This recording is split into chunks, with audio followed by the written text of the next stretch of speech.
In lesson 83, we're going to be using the exponent properties that we know that we've been using with numbers forever, but now the exponents are going to have variables in them, and we're going to use the very same properties as we do these.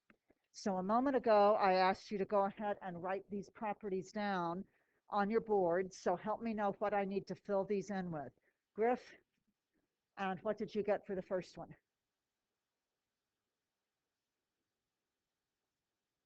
Times here. So x plus n on that one. Thumbs up, thumbs down. I think that's what I saw on boards as I looked around the room. Jack, what did you do for this one? Thumbs up, thumbs down. I think that's what I saw on most of the boards as I looked around. And Yesenia, what about the very last one? What do we do with it? So we multiply them and get m times n. So we're going to use those now on things like this. So we can only have x once in the answer with an exponent. We can only have y once and then with an exponent. And for this one, I have two things that are x's. So you just said that the property, if I have x to a power times x to a power, I need to add the exponents. So this becomes x to the m plus m over 5. Same thing with the a's. I have two a's, a to a power times a to another power, so I'm going to need to add those exponents. Now, if I am adding m plus m over 5, those both have m's, they're like terms. So I have to put those together. So I'm going to need a common denominator. So I can let this one be 5m over 5, multiply that numerator and denominator by 5.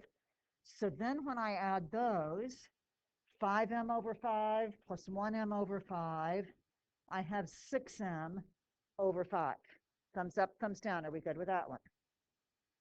Same kind of thing then with the second part.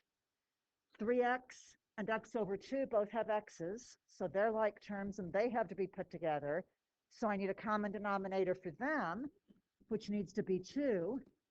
So I multiply that numerator and that denominator by 2, and I have 6x over 2 plus 1x over 2, which gives me 7x over 2. And these are all a little bit tricky because we've got to make sure that we write neatly enough that the exponents still look like exponents, if they look like they are up higher than the other part. But this would be our final answer for that one. Does anybody have a question there? Next one. Now I have numerator and denominator. I have an m in the numerator and an m in the denominator.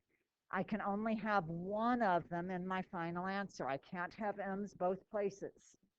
So I need to simplify the m's, and then I will need to simplify the p's. So let's think about the property that we wrote down a moment ago. When we have something in the numerator and the denominator, you guys told me I need to take the exponent from the numerator minus the exponent from the denominator. So that's what I need to do on this example. I need to, for the m, take the exponent in the numerator minus the exponent in the denominator. Does that make sense for the setup there?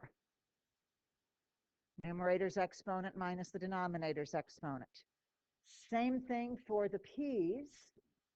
I'm going to take the exponent from the numerator minus the whole exponent from the denominator. And we're not having them today, but I want you to be careful, and I'll go back and erase this in just a moment. If this had been some exponent with a plus in there, when I subtract the whole denominator, I would have had to have done a minus 2a and a minus 3. You'd have to subtract the whole denominator. So keep that in mind for ones that are going to get a little bit harder after today. Let's get that back to where it is our problem of the day. Now I simply need to simplify what I've got there. I have an a here and an a here, so I need to put those together. They are like terms. So I need a denominator of 3. So I for sure have to think of the a as 3a over 3 minus 1a over 3, which gives me 2a over 3, right? And then I've also got my minus 2. So that would be one way that I could write the m's. Give me thumbs up, thumbs down. Are we good with that? If I liked it better, I could have done everything with a common denominator. So I could have written that the 2a over 3 minus a over 3 is, or the 3a over 3 minus 1a over 3 is still 2a over 3, but I could do a minus 6 all over a 3. So is everybody good with either way for that? Okay, let's fix the p's. They're a little bit easier because I don't have any fractions in there. So who wants to help me simplify the exponent for my p's? I can outweight you, or I can just call on people. Thank you, Abby.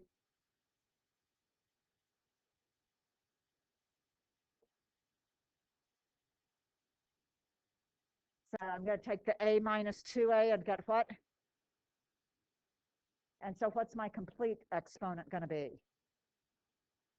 So either minus a plus 1 or 1 minus a. Everybody good with that for the p exponent?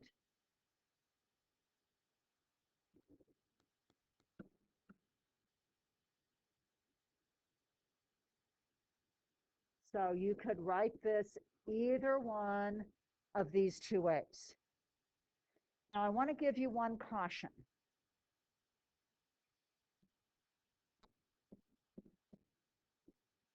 Since we're writing exponents that have fractions in them, we're going to run into trouble with having enough room for all of this. And it might be nice to use the slanty fraction part. So just for the m part, it is not okay if I say m to the 2a minus 6 over 3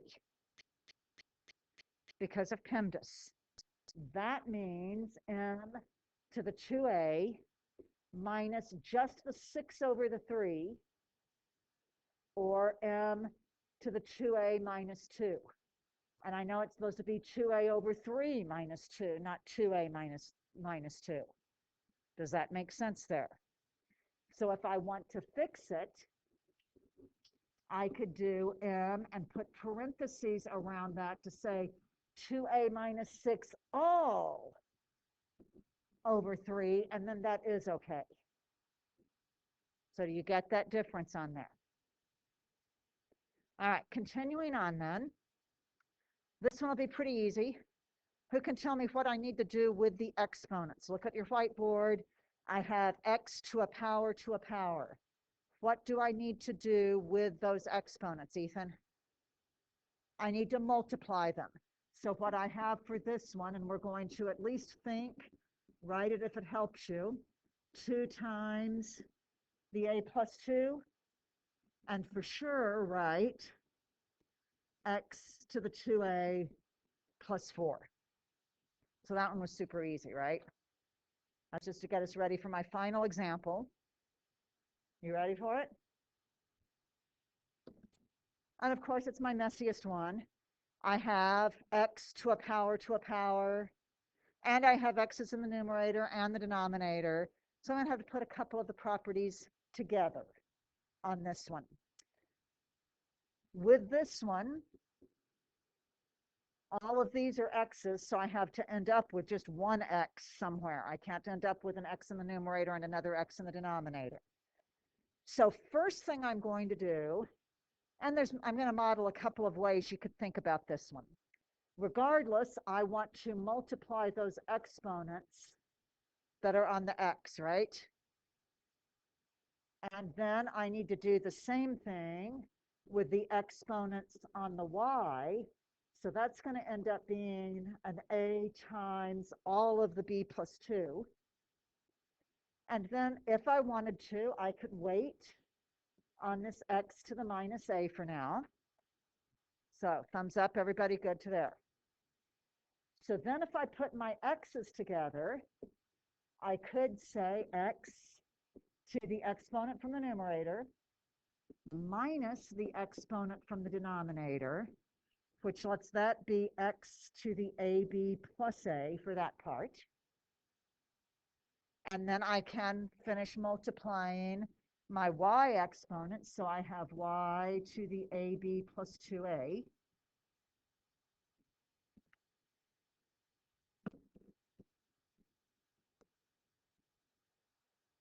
So that is one way of getting to my final answer. The other thing I could do, and it's totally fine, I could do the x to the ab, y to the a times b plus 2, and instead of just recopying this x to the minus a down here, I could have said, oh, I know my upstairs downstairs rule. I can move that x up into the numerator as long as I change whether it has a plus or minus in front of it. And then I'm looking at, these are both x's, so I need to add those exponents. So questions from anybody on what I've shown you today? But I'm going to let you guys do a little bit of practice here for me.